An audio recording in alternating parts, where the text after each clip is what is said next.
అదరగొట్టే కారం రంగు రుచి ఆచి కారం పొడి. తెలుగు వారి నంబర్ 1 చాయిస్ తెలుగు మ్యాట్రిమోనీ.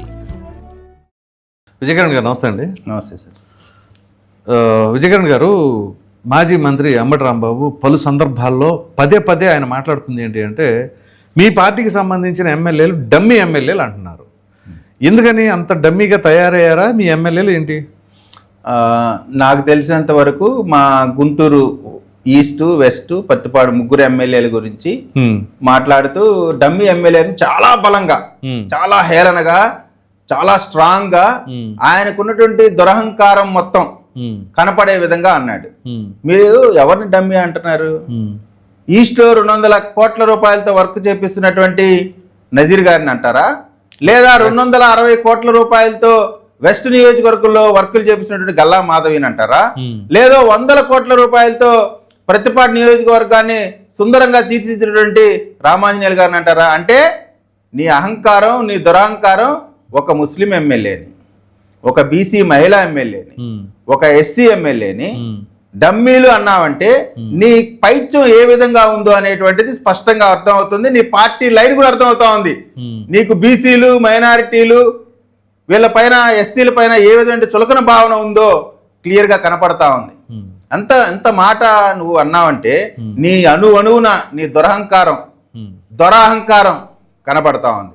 అందుకే నేను చెప్తా ఉన్నా, ఈ కమ్యూనిటీస్ మొత్తం కూడా మీ పార్టీని వెలివేసాయి కాబట్టే మీరు 11కు వచ్చారు. ఇప్పటికైనా సరే మీ దురహంకారం తగ్గించుకోకపోతే దాని పర్యవసానాలు, దానికి ఇచ్చే రిప్లై కూడా చాలా తీవ్రంగా ఉంటుంది. ఏదో ఎస్సీలు కదా, బీసీలు కదా, ఏమన్నా పడతారులే అనేటువంటి ఆలోచన నీకుందేమో. ఒళ్ళు దగ్గర పెట్టుకొని మాట్లాడాల్సినటువంటి అవసరం ఉంది. నువ్వు గుర్తు తెచ్చుకో, నువ్వు మంత్రిగా ఉన్నప్పుడే ఈస్ట్ ఎమ్మెల్యేని ఇంటి ముందుకు వచ్చి తొడగొట్టాడు, గుర్తు పెట్టుకో. అతను డమ్మియా, నువ్వు డమ్మియా, గుర్తు చేసుకో. కాబట్టి ఒళ్ళు బలిసిన మాటలు మాట్లాడకుండా నీ వయసుకు తగ్గట్టు, నువ్వు పెద్దవాడివి వయసులో, తాతగారివి, తాతలాగా ప్రవర్తించు. అంతేగాని అతిగా ప్రవర్తించావు అనుకో, మాకు కూడా అంత పెద్దవాడిని తిడితే ఇష్టం ఉండదు. కానీ అతను చాలా సబ్స్టాండర్డ్గా మాట్లాడుతూ ఉన్నాడు. అది మంచి పద్ధతి కాదు. ఇప్పుడైనా సరే వాళ్ళు ఆలోచించుకుంటే మంచిది. అంటే ఇప్పుడు మీరు చెప్తున్నది ముస్తఫా తొడగొట్టింది వాళ్ళ ఇంటి ముందుకు వెళ్ళి నజీర్ అండి. నజీరు అంబటి రాంబాబు చంద్రబాబు గారి గురించి మాట్లాడిన సందర్భంలో ఆ రోజున అతను మంత్రిగా ఉన్నప్పుడే అతను ఇంటి మాట్లాడేటువంటి పరిస్థితి ఉంది, ఇన్ఛార్జిగా ఉన్నప్పుడు. కాబట్టి ఇప్పుడు ఒక్కటే సార్, ఎవరిని కూడా క్యారెక్టర్ అసాసినేట్ చేయకూడదు. ఇవాళ ముగ్గురు ఎమ్మెల్యేలు, ఎంపీ గారు ఒక అండర్స్టాండింగ్ తో చక్కగా అభివృద్ధి చేస్తా ఉన్నారు. ఎక్కడ ఇబ్బంది వచ్చినా కూడా మాట్లాడుతూ ఉన్నారు. సార్, వ్యవస్థలో అనేకమైనటువంటి అంశాల్లో భేదాభిప్రాయాలు ఉంటాయి. అంటే 19 నుంచి 24 మధ్యలో వైసీపీ ఎమ్మెల్యేలు చాలా పవర్ఫుల్గా ఉండేవాళ్ళు. అవునండి, చాలా పవర్ఫుల్ ఉండేవాళ్ళు. మరి వాళ్ళ పవర్ఫుల్ తో పోలిస్తే మీ ఎమ్మెల్యేలు డమ్మీ అని చెప్పి అంతే కదా. ఇప్పుడు 200 కోట్ల రూపాయలతో వర్క్ చేపించే ఎమ్మెల్యేనేమో డమ్మీ, 20 కోట్ల రూపాయల వర్క్ కూడా చేపిన వాళ్ళు పెద్ద మనగాళ్ళ. అంటే దానికి ఎవరు డమ్మీలు వాళ్ళు. ఎమ్మెల్యేలు, మంత్రులు అందరూ డమ్మీలే. మీ సకల శాఖ మంత్రిగా ఎవరున్నారు? ఒక్క మంత్రి కన్నా సరే ఆ మంత్రివర్గం పైన పట్టుందా? ఒక్క మంత్రి అయినా సరే ఆ మంత్రి యొక్క విధులు నిర్వర్తించాడా? మీ విధులన్నీ కూడా సజ్జల గారు కదా నిర్వర్తించారు. అంబటి రాంబాబు బాగా నిర్వర్తించాడుగా అప్పుడు ఇరిగేషన్ మినిస్టర్గా. అవును, ఇరిగేషన్ మినిస్టర్గా డయాఫ్రమ్ వాలంటే తెలీదు. ఆయన మంత్రిగా అవ్వటానికి ఆయన క్వాలిఫికేషన్ ఏంటో తెలుసా మీకు? ఎందుకు ఇచ్చారనుకుంటున్నారు? మీరే చెప్పండి. ఎమ్మెల్యేగా ఉన్న టైంలో గంట అరగంట అనేది ఆయన ఫేమస్ అవటం వల్ల ఆయనకు మంత్రి పదవి ఇచ్చారు. కేవలం దానికోసమే మంత్రి పదవి ఇచ్చారు. వాస్తవే కదా. జనరల్ గా ఎవరి మీద వివాదాలు వస్తే వారిని పక్కన పెడతారు, కానీ జగన్మోహన్ రెడ్డి గారు ప్రమోషన్ ఇస్తారు. అదే క్రమంలో ఆయనకు ప్రమోషన్ ఇచ్చారు. వాళ్ళ పార్టీ అంతర్గత విషయం అయినప్పుడు కూడా ఎంతో కొంత సబ్జెక్ట్ ఉన్నటువంటి పేరు నాని గారిని తీసి అంబటికి ఇచ్చారు. సో అటువంటి కార్యక్రమాలు ఆయన చేయలేదు కాబట్టి, ఆయన గంట అరగంట అనలేదు కాబట్టి ఆయనకి ఇవ్వలేదు. ఆయన కూడా ఎవరన్నా నా గంట అరగంట అని ఉంటే ఆయనకి ఇచ్చేవారు.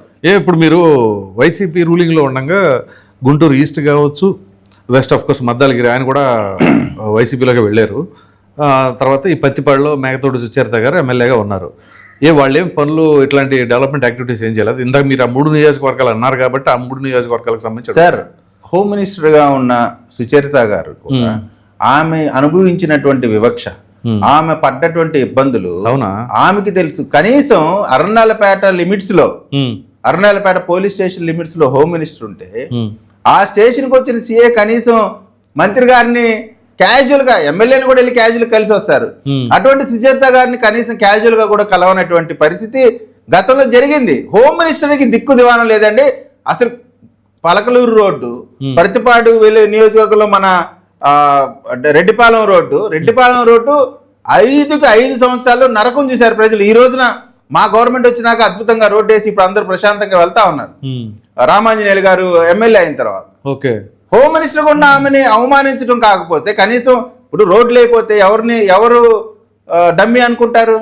అంటే ఇక్కడ మీరు ఒక సిఐ గారా రాలేదంటుంది. అవును, సిఏ గారు రాలేదు అని అంటే ఖచ్చితంగా సిఏ గారు అంటే హోమ్ మినిస్టర్ గారు ఖచ్చితంగా వస్తారు. మరి ఆయన రాకుండా ఉన్నారు అంటే దీని వెనకాల ఇంకెవరో ఫోర్స్ అంతే కదా. ఇప్పుడు సజ్జల గారు లాంటి వాళ్ళు ఆ సిఏ గారి పేరు కూడా ఒక రెడ్డి గారు ప్రకాశం జిల్లా నుంచి వచ్చాడు. డైరెక్ట్ జగన్ గారితో మాట్లాడతాడు ఆయన. ఓహో, అంటే సొంత పార్టీలో కూడా దళితుల పట్ల అంత వివక్ష ఉంటుందా? దళితుల పట్ల వివక్ష ఉండబట్టే కదా వాళ్ళకి 11 సీట్లు వచ్చింది. మీరు ఒక్కటే చూడండి, ఇప్పుడు నేను చెప్తా ఉన్నాను, ఎవరెవరైతే దళితుల పైన దాడులు చేస్తారో వాళ్ళందరినీ పక్కన కూర్చోబెట్టుకుంటారు. అదే కదా మెయిన్ కంప్లైంట్. దళిత సామాజిక వర్గానికి భువన కరుణాకర్ రెడ్డి గారు కూర్చుంటాడు, ఉప ముఖ్యమంత్రి నారాయణ స్వామి నుంచోబెడతారు, సుబ్బారెడ్డి గారు కూర్చుంటారు, నారాయణ స్వామి కుర్చీ కూడా ఎవరు. ఇవన్నీ జరగబట్టే కదా మీకు 11 స్థానాలకు అంటే మీరు పదవులు ఇచ్చేసి అయిపోయిందా? ఒక కళ్యాణంలో ఒక హాల్ తీసుకొని ఇటొక 50 మంది చైర్లు వేసుకొని కూర్చొని ఇటొక 50 మంది చైర్లు వేసుకుని కూర్చోండి అనేటువంటి మాట. మీరు ఒక సినిమాలో బాచి అనే సినిమాలో ఒక లాటరీ టికెట్ దొరికింది కోటా శ్రీనివాస్, అప్పటికి అప్పులే ఉంటాడు. అప్పులో రాగానే ఆ టికెట్ ఇచ్చి 5 కోట్ల రూపాయలు మీకు ఇచ్చేసాను, లాటరీ టికెట్ తగిలితే మీరు పంచుకోండి అంటారు. ఆ టైపులో వాళ్ళకి ఎక్కడా విధులు లేవు, నిధులు లేవు. కేవలం ఉత్సవ విగ్రహాల్లాగా చేసి వాళ్ళకి ఏ విధమైనటువంటి పవర్ లేకుండా వాళ్ళని వాడుకొని అడ్డం పెట్టుకున్నటువంటి ప్రభుత్వం ఆ ప్రభుత్వం అయితే. ఈ ప్రభుత్వం అందరికీ సముచిత స్థానం ఇస్తున్నటువంటి ప్రభుత్వం.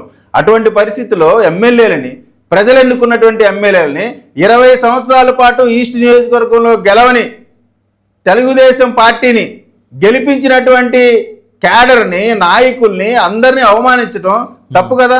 నియోజకవర్గ ప్రజలను అవమానించినట్టే కదా. అంటే దళితులకి మేనమావని అని చెప్పేసి పలు సందర్భాల్లో జగన్మోహన్ రెడ్డి మాట్లాడుతూ ఉన్నారు.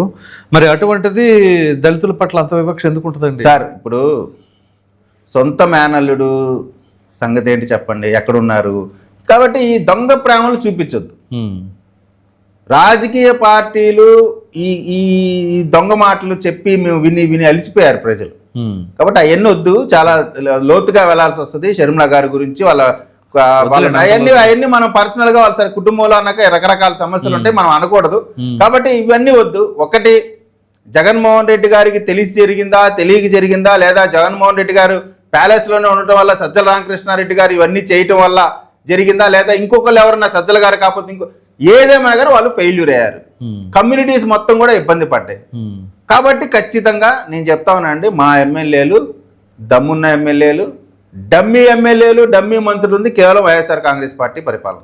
Right sir, thank you.